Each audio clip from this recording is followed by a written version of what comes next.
British వాళ్ళ సామ్రాజ్య విధానం ఎలా ఉండేది అంటే ఆర్థిక విధానం ఎలా ఉండేది ఇవాళ తెలుసుకుందాం. ఇది 1757 నుంచి 1857 మధ్యకాలంలో, అంటే మనకి ప్రథమ స్వాతంత్ర సంగ్రామం వచ్చే టైం దాకా, అంటే ఇండియాలో వంటి మరో సామ్రాజ్యాన్ని స్థాపించడానికి స్వాధీనం చేసుకున్న ఈస్ట్ ఇండియా కంపెనీ దేశంలో దేశాన్ని అదుపులో ఉంచుకుంటూ పాలించడానికి అనువైన ప్రభుత్వాన్ని ఎంచుకోవాల్సి వచ్చింది. 1757 నుంచి 1857 వరకు గల సుదీర్ఘకాలంలో కంపెనీ పరిపాలన విధానం తరచూ మార్పులు చోటు చేసుకుంటూ వచ్చాయి.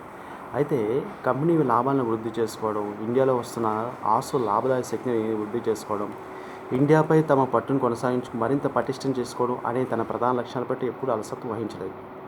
అయితే తక్కిన ప్రయోజనం వారికి ఆ ముఖ్య లక్ష్యాల తర్వాతే అందాయి. ఈ లక్ష్యాలను సాధించుకోవడానికి అనుగుణంగా ఉండే పరిపాలన యంత్రాంగాన్ని వారు నిర్మించుకున్నారు, పటిష్టం చేసుకున్నారు.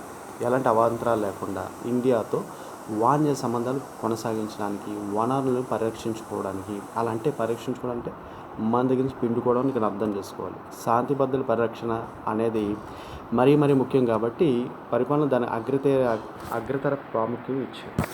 సరే, విషయానికి వస్తే ప్రభుత్వ రూపం అప్పటి కాలంలో ఎలా ఉండేదే చూద్దాం.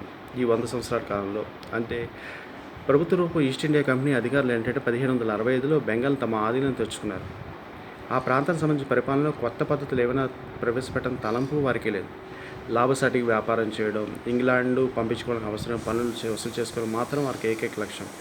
వాళ్ళు వచ్చిన లక్ష్యం కూడా వాళ్ళకి ఏంటంటే డబ్బుకు సంబంధించిన వాళ్ళ డబ్బు ఎలా సంపాదించుకోవాలో ఆలోచనతో ఉన్నారు. కానీ వేరొక దేశం మీద వాళ్ళకి ఎలాంటి అభిప్రాయం కానీ అభిమానం కూడా లేవు.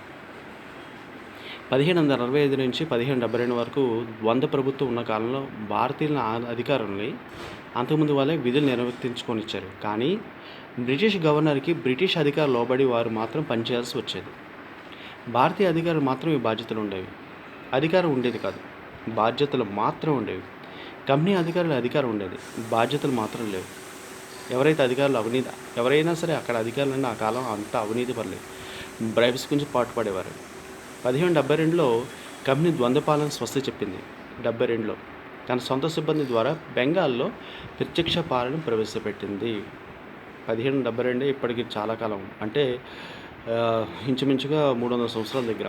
అయితే ఒక పూర్తి వాణిజ్య సంస్థను ఒక దేశాన్ని పరిపాలిస్తే సహజంగానే ఉత్పన్న కాలం అవలక్షణాలు వెల్లడయ్యాయి. ఈస్ట్ ఇండియా కంపెనీ అప్పటి తూర్పు దేశాలతో వాణిజ్యం నడపడానికి వాణిజ్య సంస్థ మాత్రమే. ఆ పైన ఆ సంస్థపై అధికారులు భారతదేశం కొన్ని వేల కిలోమీటర్ల దూరంలో ఇంగ్లాండ్లో ఉన్నారు. కొన్ని వేల కిలోమీటర్లు అయినా కొన్ని కోట్ల మంది ప్రజల మీద రాజకీయ అధికారం చెలాయించేది. గమనించారా? ఒక చిన్న దేశం బ్రిటన్ అన్నది ఒక చిన్న దేశం. అది కూడా బ్రిటన్, ఇంగ్లాండ్, వేల్స్ కలిపి ఒక గ్రేట్ బ్రిటన్ అయ్యింది. అయితే ఇది యూరోప్లో ఒక చిన్న దేశం, కానీ అది ఎక్కడో ఉండి అప్పటి కాలంలో కొన్ని దేశాలని, ప్రపంచం మొత్తాన్ని అది పాలించేదంటే దాని కెపాసిటీ ఒకసారి ఆలోచించండి. ఇటువంటి అసందర్భ వ్యవహార సరళి వల్ల బ్రిటిష్ ప్రభుత్వానికి ఎన్నో సమస్యలు కూడా వచ్చాయి ఆ కాలంలో. ఈస్ట్ ఇండియా కంపెనీకి, ఆ సంస్థ ఆధార ఆస్తులకు బ్రిటిష్ ప్రభుత్వానికి. కానీ ఏంటంటే పూర్తిగా 1857లో మనకి ఆమె అధికారం అంతా ఎలిజబెత్ రాణి చేతులకు వెళ్ళింది, మీకు తెలుసు. కానీ అంతకుముందు గవర్నమెంట్ బ్రిటిష్ ప్రభుత్వానికి సంబంధించి ఈస్ట్ ఇండియా కంపెనీ మాత్రం చేతిలో ఉన్నట్టు అనమాట. గమనించాలి. బ్రిటన్లో ఉన్న అధికారులు ఎక్కడో దూరంలో ఇండియాలో విశేష సంఖ్యలో ఉన్న అధికారుని, సైనికులు ఎలా నడిపించాలి, ఇండియాలో ఎక్కడో సుదూరాన బెంగాల్లో, మద్రాసు, బొంబాయిలోని బ్రిటిష్ ఆస్తులపై ఏకీకృత నియంత్రణ కేంద్రం నెలకొల్పడం వల్ల మెచ్చుకోదగిన విషయం కదా. ఒకటి, మనలో ఐక్యత లోపడడం. రెండోది, కొంతమంది మన వాళ్ళ తొత్తులుగా మారడం. ఈ విషయం వల్ల. ఇంకోటి ఏంటంటే వాళ్ళు ఎంత డివైడ్ అండ్ రూల్, కలిసి ఉంటే గట్టిగా అయిపోతుంది. కానీ అది కలవకుండా వాళ్ళు చేయగలిగారు కాబట్టే వాళ్ళు మనం పాలించగలిగారు.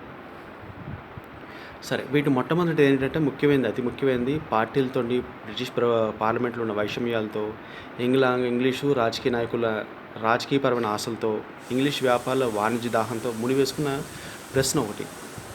ఎంతో విలువైన బెంగాల్ సంపద కంపెనీ హస్తగతం కావడంతో 1767లో కంపెనీ డైరెక్ట్ డివిడెండ్లు 10% పెంచారు.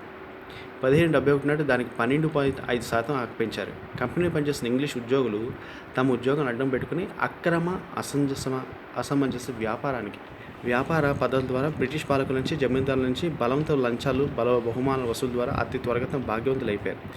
రాబర్ట్ క్లైవ్ ఏడాదికి 40,000 సార్లు తెచ్చిపెట్టిన ఆస్తితో 34 ఏటా ఇంగ్లాండ్ వెళ్ళాడు. 34 ఏటా వెళ్ళాడు. ఏడాదికి 40,000 సార్లు తెచ్చిపెట్టిన ఆస్తితో అంటే ఎంత సంపాదించి ఉంటాడు, అక్కడ ఎంత దాచి ఉంటాడు. కంపెనీస్ డివిడెంట్లు, కంపెనీ అధికారులు ఇంటికి తెచ్చుకుంటున్న వ్యాపార సంబంధం చూసి బ్రిటిష్ సామ్రాజ్యంలో ఇతర వర్గాలు ఈర్ష్య కలిగిందనమాట. ఎందుకంటే వాళ్ళు అక్కడ అంతా సంపాదిస్తుంటే వీళ్ళు అక్కడ తెచ్చుకోవడం వాళ్ళకి తెలియకుండానే ఈర్ష్య వస్తుంది కదా. ఈస్ట్ ఇండియా కంపెనీ గుత్తాధిపత్యం వల్ల వాణిజ్యాన్ని దూరంగా ఉండిపోవాల్సి వచ్చింది. వ్యాపారులు క్రమంగా బలపడుతున్న అతిపెద్దదారులు ఇలా మొత్తం మీద బ్రిటన్లో వాణిజ్య వాతావరణం ముందుకు తీసుకొస్తున్న వాణిజ్య శక్తులు అంతకంతకు కంపెనీ ఉద్యోగుల మధ్య దక్కుతున్న భారతీయ వాణిజ్యంలో అంటే సంపదలో తమకు వాటా ఉండాలని తహదా బయలుదేరింది. దాంతో అప్పటి నుంచి వారు కంపెనీ గుత్తాధిపత్యం దెబ్బతీయడానికి ప్రయత్నించారు. అందుకోసం బెంగాల్లో కంపెనీ నిర్వహణ తీరుపై విరుచుపడడం మొదలుపెట్టారు. ఇండియా నుంచి తిరిగి వచ్చిన కంపెనీ అధికారులపై కూడా ప్రత్యేక గురిపెట్టారు. ఈ అధికారులను అవహేళన చేస్తూ నవాబులు అని పిలిచేవారు. పత్రికల్లో సభా వేదికల మీద అలాగే గేలి చేసేవారు. సంపన్న వర్గాల వారు ఇండియా నుంచి తిరిగి వచ్చిన కంపెనీ అధికారులను వెలివేసేవారు. వాళ్ళ దాడి అంతా ముఖ్యంగా క్లైవ్, వారన్ హేస్టింగ్స్ మీదే. నవాబులు నిరసించడం ద్వారా కంపెనీ వ్యతిరేకులు కంపెనీ అప్రతిష్ట పాలు చేయవచ్చని, ఇక ఆ తర్వాత స్థానం తాము చేజించుకోవచ్చని ఆశించారన్నమాట. బెంగాల్ స్వాధీన ప్రక్రియను తాము కూడా ప్రయోజనం పొందాలని చాలామంది మంత్రులు, పార్లమెంట్ సభ్యులు తహతహలాడారు. ఎక్కడ బ్రిటన్లో బ్రిటిష్ ప్రభుత్వానికి కంపెనీ చేతికి కొత్త కప్పం చెల్లించాలని బలంతో ఒప్పించి ప్రజాభిప్రాయం తమకు అనుకూలంగా కూడగొట్టుకోవడానికి కూడా ప్రయత్నించారు. ఆ రూపేణా ఇండియా నుంచి ఆదాయం వస్తే ఆ రాబడితో పన్నులు కానీ ఇంగ్లాండ్ రుణభారాన్ని తగ్గించుకోవచ్చని వారికి వాదం. చివరికి కంపెనీ ఏడాదికి 4 లక్షల పౌండ్లు బ్రిటిష్ ఖజానానికి చెల్లించాలని నిర్దేశిస్తూ 1767లో పార్లమెంటు ఒక చట్టం ఆమోదించింది. ఒక బలవత్తర శక్తిగా తయారైన కంపెనీ సంపన్నులైన కంపెనీ అధికారులు ఇంగ్లీష్ జాతి రాజకీయ పూర్తి భ్రష్టు పట్టిస్తున్న భయంతో అనేక మంది బ్రిటిష్ రాజకీయ మేధావులు, రాజనీతిజ్ఞులు కంపెనీ కార్యకలాపాలపైన, ఆ కంపెనీ అధికారుల కార్యకలాపాలపైన నియంత్రణ ఉండాలని ప్రయత్నించారు. 18వ శతాబ్దం ద్వితీయార్థంలో బ్రిటన్లో పార్లమెంటరీ రాజకీయాలు పరమ అవినీతి భూయిష్టంగా తయారయ్యాయి. ఆ కంపెనీ మాజీ అధికారులు తమ ఏజెంట్లు కామన్ సెన్స్కు సంధించుకోవడానికి కామన్ సభ సీట్లు కొనుక్కునేవారు అన్నమాట. ఆ కంపెనీ అధికారుల ఇండియా నుంచి దోచుకొచ్చిన సంపదతో బ్రిటిష్ ప్రభుత్వం తన అదుపాజ్ఞలో పెట్టుకున్న స్థాయికి దిక్కుచుట్టారని అనేక మంది ఇంగ్లీష్ రాజనీతిజ్ఞులు కలవపడ్డారు. ఈ లెక్కను చూస్తే ఇండియా సంపద ఏ విధంగా ఉండేదో మనం గుర్తుపడవచ్చు. అంత డబ్బు ఉండేది మన దగ్గర. ఇప్పుడు అంతా పోయింది. ఇండియాలో ఆ కంపెనీ సామ్రాజ్యాన్ని అదుపులో పెట్టుకోకపోతే ఇండియాలో గుత్తాధిపత్యంగా తయారైన కంపెనీ అది త్వరితైన బ్రిటిష్ ప్రభుత్వం తన గుప్పెట్టుగా బంధించి బ్రిటిష్ ప్రజల స్వాతంత్రాన్ని నాశనం చేయవచ్చని అనిపించింది. వాణిజ్యాన్ని వస్తోత్పత్తి రంగంలో పెట్టుబడిదారుల విధానాన్ని సమర్థిస్తూ అప్పుడప్పుడే ముందుకు వస్తున్న ఆర్థికవేత్తలు కూడా కంపెనీ అనుభవిస్తున్న ప్రత్యేకంగా నిరసించారు. ఆధునిక ఆర్థిక శాస్త్ర ప్రవక్త Adam Smith the wealth of nations పేరిట వెలువరిచిన ఒక ప్రసిద్ధ రచనలో కొన్ని కంపెనీకి ప్రత్యేక హక్కులతో నెత్తికెక్కించుకోవడానికి ఖండించారు. దాన్ని ఏమన్నారంటే, అటువంటి ప్రత్యేక హక్కుల కంపెనీ ఎన్నో విధాల అరిష్టదాయకులు. ఆ కంపెనీ ఏర్పాటైన దేశాలకు ప్రతిబంధకాలు. ఇటువంటి కంపెనీ ఏ దేశాల ప్రభుత్వాల హయాంలో దురదృష్టవస్తు పుట్టుకొస్తారో ఆ ప్రభుత్వాలకు వినాశకాలే అవుతాయండి. అంటే మనకి ఇక్కడ ప్రాబ్లంగా ఉన్న ఈస్ట్ ఇండియా కంపెనీ బ్రిటన్ కూడా ప్రాబ్లంగా మారిందన్నమాట. అంత డబ్బు వాళ్ళ సంపాదించుకున్నారు. అటువంటి పరిస్థితుల్లో బ్రిటిష్ ప్రభుత్వాన్ని కంపెనీ అధికార వ్యవస్థకు గల బాధ్యత రచించుకోవడానికి తగు విధంగా మార్పులు చేసుకోవాల్సిన అవసరం వచ్చిందన్నమాట. ఒక దశలో కంపెనీ ప్రభుత్వాన్ని 10 లక్షల పౌండ్ రుణాలు అందించవలసి వచ్చింది. అయితే కంపెనీకి శత్రువులు చాలామంది ఉన్నవారంతా శక్తివంతులైన కంపెనీకి పార్లమెంట్లో శక్తివంతుల మిత్రులు సైతం లేకపోలేదు. అంతేకాదు, 3వ జార్జ్ ప్రభు కంపెనీకి మహాపోషకుడు. తత్ఫలితంగా కంపెనీ తీవ్రంగా ప్రతిఘటించింది. చివరికి కంపెనీ ప్రయోజనాలకు బ్రిటిష్ సామ్రాజ్యంలో పలుకుబడగలిగిన విభిన్న వర్గాల ప్రయోజనాల మధ్య సమతుల్యాన్ని జాగ్రత్త పరిరక్షించుకునే విధంగా పార్లమెంటు ఒక రాజీ పత్రాన్ని ఖరారు చేసింది.